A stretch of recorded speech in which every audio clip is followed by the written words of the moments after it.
اللہ تعالیٰ نے انسان کو یہ صلاحیت بخشی ہے کہ یہ کچھ نہ کچھ کرتا رہتا ہے یا کچھ نہ کچھ سوچتا رہتا ہے یا کچھ نہ کچھ بناتا رہتا ہے۔ چنانچہ یہ وہ متحرک حرکت کرنے والی مشین ہے جس کو اللہ تعالیٰ نے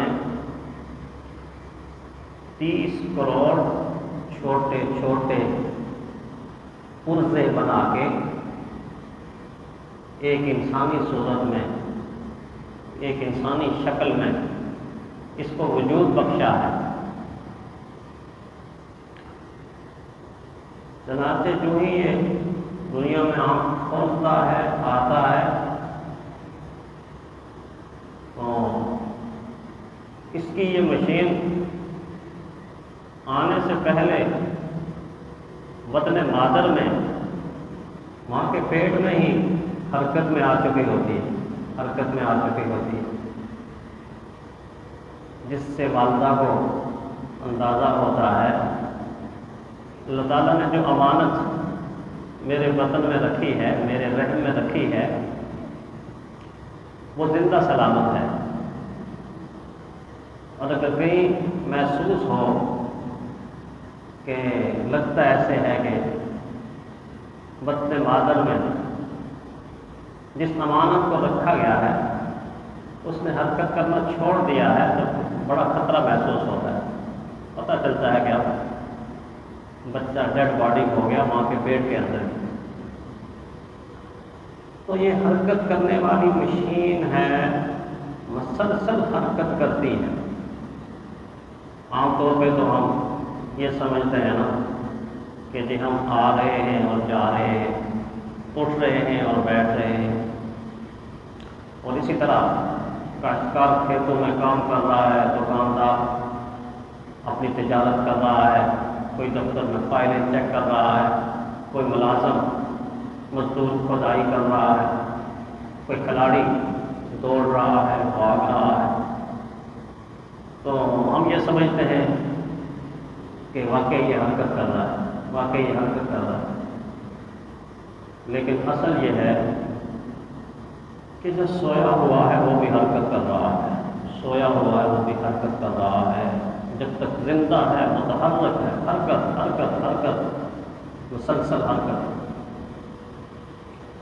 اس اعتبار سے جب یہ جاگ رہا ہوتا ہے تو خالی بیٹھا ہوا بھی کچھ سوچ رہا ہوتا ہے، کہیں اس کی سوچیں بعض دفعہ سوچوں میں گم ہوتا ہے، بیٹھا سعودی عرب میں ہوتا ہے اور سوچ پاکستان پہنچی ہوئی ہوتی ہے، سوچ کو کوئی ٹکٹ نہیں لینا پڑتا، ویزا بھی نہیں لینا پڑتا، پیسے بھی نہیں خرچ کرنے پڑتے، جہاز کی ضرورت بھی کوئی نہیں ہے، بیٹھا ہوا ہے جدے میں اور پہنچا ہوا ہے لاہور ایئرپورٹ میں سوچ کے اعتبار سے۔ تو بعض دفعہ کہیں بیٹھ کے کہیں کی سوچ رہا ہوتا ہے۔ یہ زمانہ تو مہنگائی کی وجہ سے اور بہت ساری وجوہات کی بنیاد پہ انسان بس سوچتا ہی رہتا ہے، سوچتا ہی رہتا ہے، سوچتا ہی رہتا ہے، حتیٰ کہ وہ بھائی، وہ نوجوان جو موٹر بائک چلاتے ہیں، موٹر بائک چلاتے ہوئے بھی آگے کی نہیں سوچتے کہ آگے سے ٹرک آ رہا ہے یا گاڑی آ رہی ہے، ان کی سوچیں کہیں اور بھی پہنچی ہوئی ہوتی ہیں، اللہ حفاظت کرنے والا، لیکن کہیں اور سوچ رہے ہیں اور گاڑی چلا رہے ہیں۔ تو یہ سوچ رہا ہوگا یا کچھ کر رہا ہوگا، کچھ بنا رہا ہوگا، اور بنانے کے اعتبار سے یہ جو صدی گزری ہے اور جس صدی میں میں اور آپ اب موجود ہیں، اس جیسی صدی نہ اس سے پہلے کبھی گزری ہوگی اور اس کے بعد ہو سکتا ہے کہ ایسی صدی آ جائے، ایسا وقت آ جائے کہ وہ چیزیں وجود میں آئیں کہ جن کا ابھی تک میرا یا آپ کی عقل اور ذہن اور دماغ وہاں تک ابھی پہنچا ہی نہیں، کیونکہ پہلی صدی جو گزری اور یہ صدی جو جاری ہے، اس کے اندر ایسی چیزیں وجود کے اندر آئیں جو میرے اور آپ کے بڑوں نے کبھی خواب میں نہیں دیکھی ہوں، خواب میں نہیں دیکھی ہوں۔ تو انسان بناتا ہے،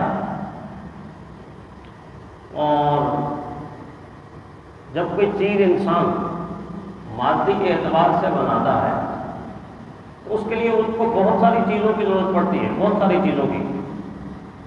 مثلا ایک انسان بلڈنگ بناتا ہے، پلازا بناتا ہے، مارکیٹ بناتا ہے، تو اس کے لیے جہاں اس کو بہت ساری اور چیزوں کی ضرورت پڑے گی، بہترین بلڈنگ کے لیے، بہترین پلازے کے لیے، بہترین عمارت کے لیے اس کو 3 چیزوں کی کم از کم ضرورت ہے۔ ایک یہ کہ جو بلڈنگ بنا رہا ہے اس کے لیے اس کے پاس مٹیریل بہترین ہو، خالص ہو، 1 نمبر ہو، اچھا ہو، سب سے اچھا مٹیریل ہو۔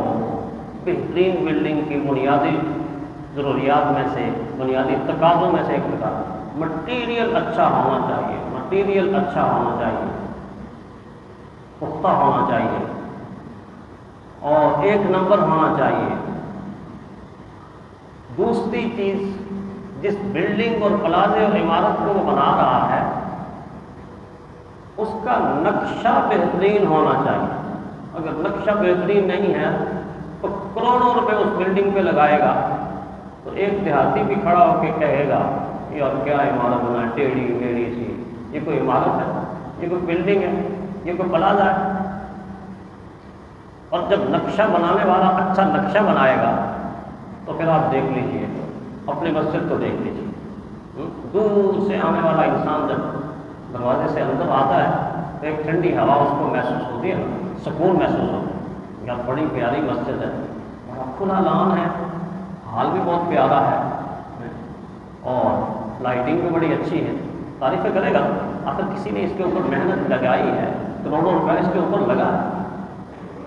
یہ سارے کا سارا نقشہ بنانے والے کا کمال ہے۔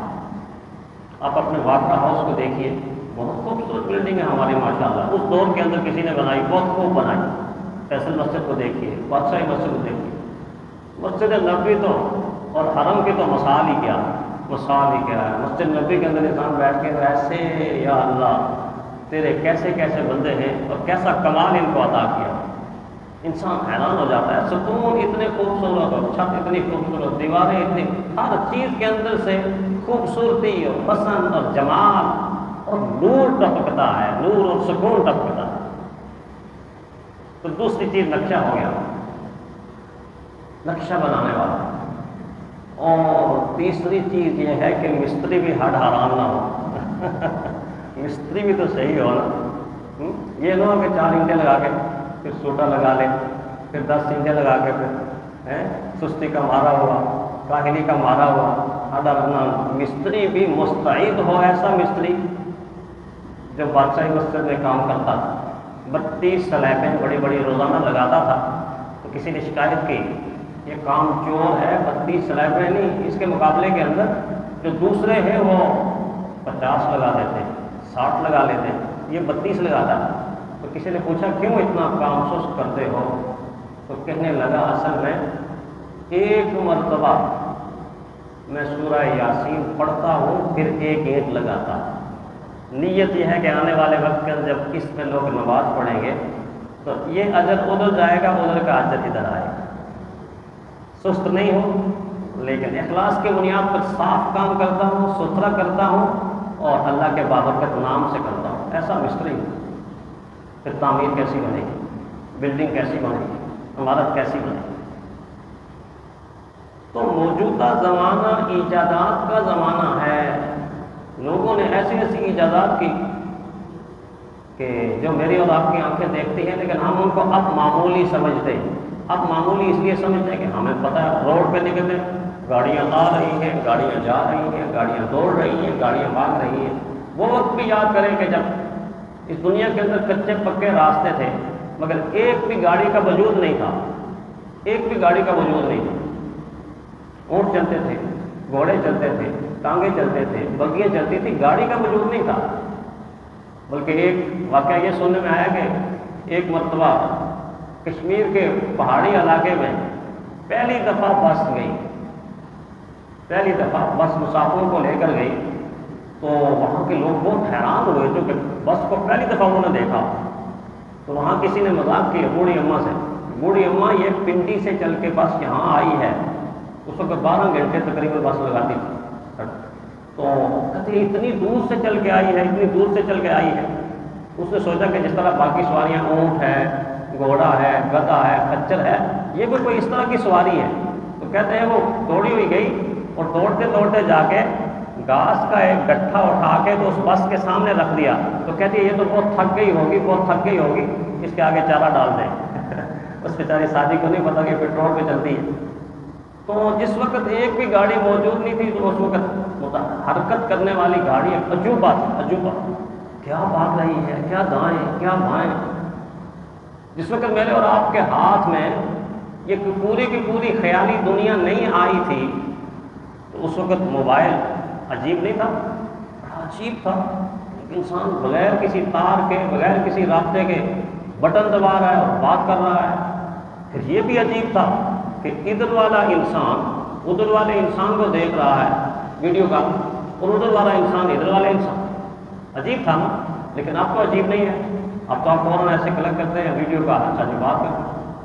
عجیب اس وقت تک ہوتی ہے کہ جب اس کی ابتدا اور آغاز نہیں ہوتا۔ نہ جانے آنے والے زمانے کے اندر کتنے عجائبات ہوں گے۔ یہ اتنی تمہید کے بعد میں اصل میں آپ کو ایک بات سمجھانا چاہتا ہوں کہ یہ ساری چیزیں جتنی ایجاد ہوئی ہیں آپ کے ہاتھوں میں ہیں، آپ کے گھروں میں ہیں، آپ کی دکانوں مکانوں اور دفتروں میں ہیں، یہ ساری چیزیں بنانا، پیدا کرنا، ان کو ترتیب دینا، ان کی تخلیق کرنا، ان کو وجود میں لانا، یہ آسان کام ہے۔ اس سے کہیں زیادہ آدمی کو انسان بنانا یہ مشکل کام ہے۔ آدمی کو انسان بنانا بہت مشکل کام ہے، بہت مشکل کام ہے۔